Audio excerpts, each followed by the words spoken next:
Ravi de vous retrouver pour ce nouveau numéro du Dessous des cartes. On démarre cette émission avec une photo prise en 2017 au moment de l'inauguration à Moscou de l'allée des dirigeants, une série de bustes en bronze des dirigeants russes avec notamment celui de Joseph Staline, aux grandes dames de l'ONG Mémorial, qui a beaucoup travaillé sur les crimes du stalinisme avant d'être interdite par le Kremlin.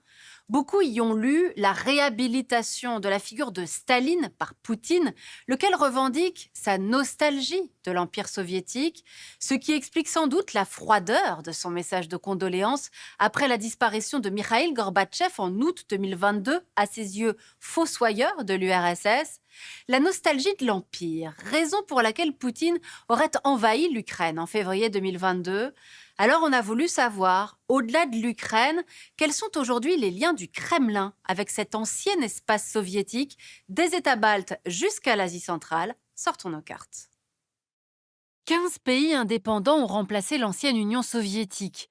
L'immense Russie, avec ses 17 millions de kilomètres carrés, ses 11 fuseaux horaires et ses 145 millions d'habitants, domine toujours cet espace qui va de la Baltique au détroit de Bering. Mais la Russie a un point faible, elle est peu densément peuplée et sa population est vieillissante. Face à ce géant, les autres républiques se présentent comme un patchwork d'États bien plus modestes en superficie, 5,2 millions de kilomètres carrés au total, mais plus densément peuplés, 154 millions d'habitants. Alors regardons de plus près. À l'ouest en Europe, on trouve 3 pays baltes, Estonie, Lettonie, Lituanie. 2 États slaves, Ukraine et Biélorussie, ainsi que la Moldavie. Au sud, le Caucase, entre la mer Noire et la mer Caspienne, abrite la Géorgie, l'Arménie et l'Azerbaïdjan. À l'est enfin, 5 pays se partagent l'Asie centrale, Kazakhstan, Ouzbékistan, Turkménistan, Kirghizistan, Tadjikistan. Vue de Moscou, cette mosaïque politique, économique et culturelle forme l'étranger proche, Blижнее зарубежье en russe. Pour le Kremlin, il s'agit d'un glacis sécuritaire vital, d'une sphère d'influence et d'intérêt jugée stratégique. Avec Vladimir Poutine à sa tête depuis 2000, un ancien officier du KGB, la Russie pense y défendre sa survie en tant que grande puissance. Alors pour bien comprendre les enjeux, revenons 30 ans en arrière. En novembre 1989, la chute du mur de Berlin annonce la fin de la guerre froide entre l'OTAN et l'Union soviétique et ses alliés. Le rideau de fer qui sépare en Europe les pays communistes du pacte de Varsovie et les pays de l'Alliance atlantique disparaît. Entre 1989 et 1991, les 15 républiques soviétiques tiennent leurs premières élections libres et choisissent les unes après les autres de quitter l'URSS. Le 25 décembre 1991, Mikhaïl Gorbatchev démissionne. L'Union soviétique, née en 1922 sur les cendres de l'Empire tsariste, vient de rendre l'âme. L'effondrement a été rapide, brutal. C'est la fin d'une histoire commune, un traumatisme pour certains, un immense espoir démocratique pour la plupart, et la naissance de 15 nouveaux États indépendants. Alors plus de 30 ans après ce séisme géopolitique, où en sommes-nous ? Commençons par la maîtrise de la langue russe. Regardez, voici la carte des populations russophones. Ils sont plus de 90% en Russie, au Kazakhstan et en Arménie, et ils sont nombreux en Estonie, en Biélorussie, en Moldavie et en Azerbaïdjan. On trouve également d'importantes minorités qui parlent le russe en Lettonie, en Ukraine, mais aussi au Kirghizistan et au Tadjikistan. Moscou s'emploie à soutenir cette langue russe en déclin chez les jeunes générations grâce à sa fondation Rousski Mir, le monde russe, et en finançant des universités russophones dans son étranger proche. Car la langue est à la base du soft power que la Russie exerce sur ses voisins via Internet et via des chaînes de télévision comme Russia Today, puissants médias au service de la propagande du Kremlin. Vous voyez sur cette carte la part des médias de masse en russe dans l'espace post-soviétique. La Moldavie et les États baltes ont d'ailleurs suspendu partiellement ou entièrement les chaînes russes après l'invasion de l'Ukraine.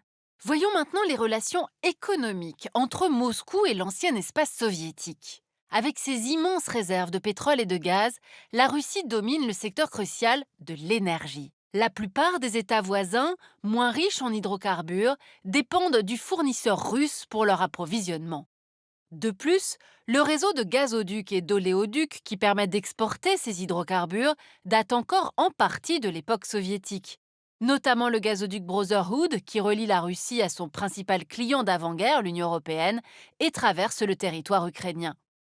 Pour contourner l'Ukraine, les Russes ont construit le Yamal, qui passe par la Biélorussie, le Turk Stream par la mer Noire et les Nord Stream 1 et 2 par la Baltique. Ce dernier n'a pas été mis en exploitation pour cause de guerre en Ukraine.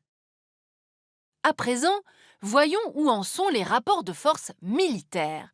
Entre la Russie, puissance nucléaire, et les nouveaux États indépendants, la relation, on va le voir, est asymétrique. Le Kremlin, on l'a dit, considère son étranger proche comme une zone tampon indispensable à sa sécurité. Grâce à des accords bilatéraux, il y déploie ses troupes dans les bases et facilités que vous voyez sur la carte, il y forme des officiers et y vend des armes. Moscou est aussi intervenu à plusieurs reprises dans son arrière-cour, en armant les deux parties dans la guerre qui oppose l'Arménie et l'Azerbaïdjan, et en alimentant des conflits séparatistes en Moldavie et en Géorgie, on y reviendra. En 2002, la Russie a fondé l'Organisation du traité de sécurité collective, au TSC, avec ses plus proches alliés, la Biélorussie, l'Arménie, le Kazakhstan, le Kirghizistan et le Tadjikistan. L'objectif de Vladimir Poutine est de contrebalancer l'OTAN, perçue comme une menace stratégique depuis un élargissement vers l'Est en 1999. Cet ancien empire, il conforte l'importance de Moscou sur la scène internationale.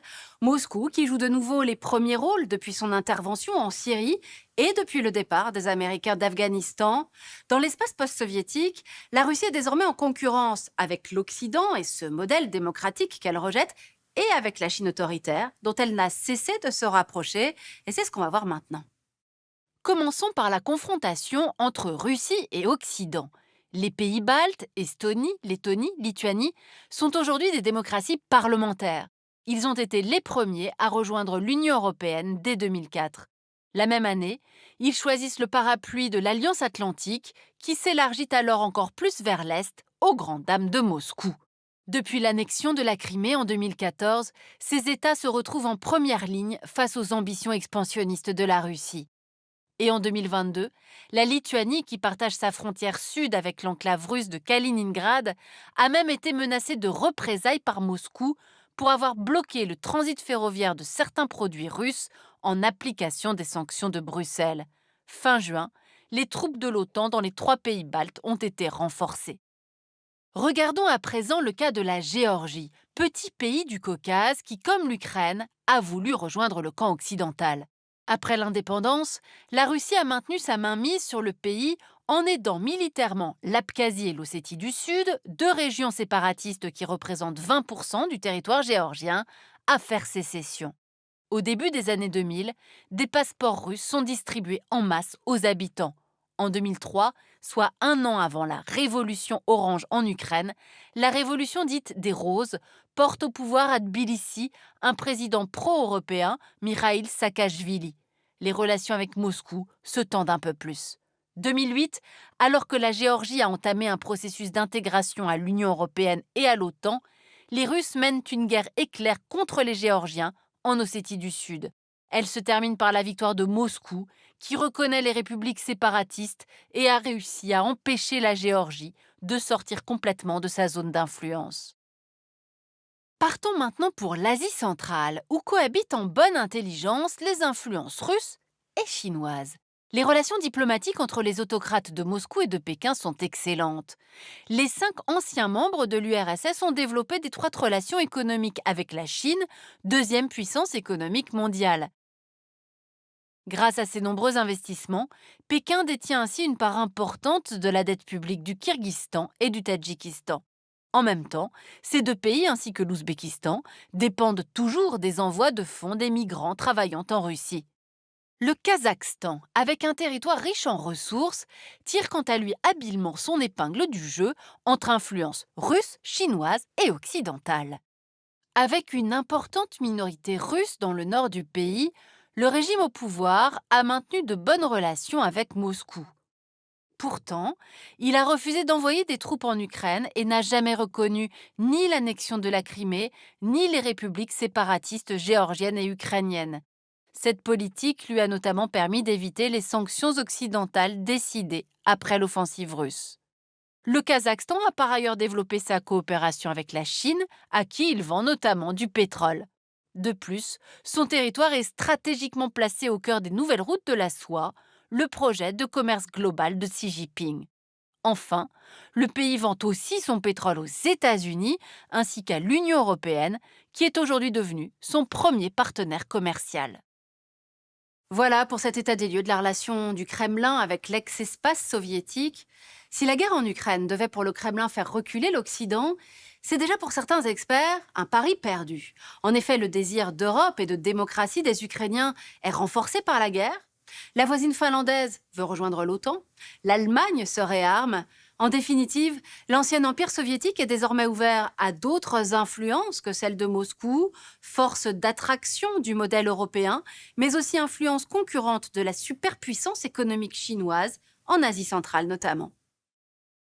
Nous avons préparé avec elle cette émission. Tatiana Kastueva-Jean de l'IFRI publie chez Talendier La Russie de Poutine en 100 questions. Ainsi s'achève ce nouveau numéro du Dessous des cartes. Rendez-vous bien sûr la semaine prochaine, même endroit, même heure. Et d'ici là, n'oubliez pas notre site internet arte.tv. À bientôt.